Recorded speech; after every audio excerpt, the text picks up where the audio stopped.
యేసయ్య ఎలాంటి వారండి? ఎంతో సుందరుడు కదండి. ఎంతో సుందరుడై ఉండి కేవలం మన కొరకు అనగా మానవ జాతి కొరకు సురూపమైనను సొగసైనను లేనివాడిగా అయిపోయారు కదండి. ఆయన తన రూపుని కోల్పోయిన మన కొరకు మన రూపంలో భూలోకానికి వచ్చి మనల్ని తన రూపంలోనికి మార్చుకోవటానికి సురూపమైనను సొగసైనను లేనివాడిగా అయిపోయారండి యేసు ప్రభువు వారు. అలాంటి గొప్ప దేవుడు మన నుండి ఆత్మీయ సౌందర్యాన్ని కోరుకోవటంలో తప్పుందా? చెప్పండి. స్వార్థం ఉందా? లేదు.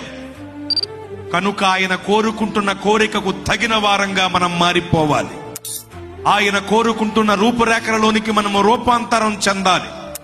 ముడత, మచ్చ, డాగు, కలంకమట్టిదేది లేనిదైన ఆత్మీయ సౌందర్యము కలిగిన వధువు సంఘముగా రాకడకు మనము సిద్ధపడాలి. స్తోత్ర.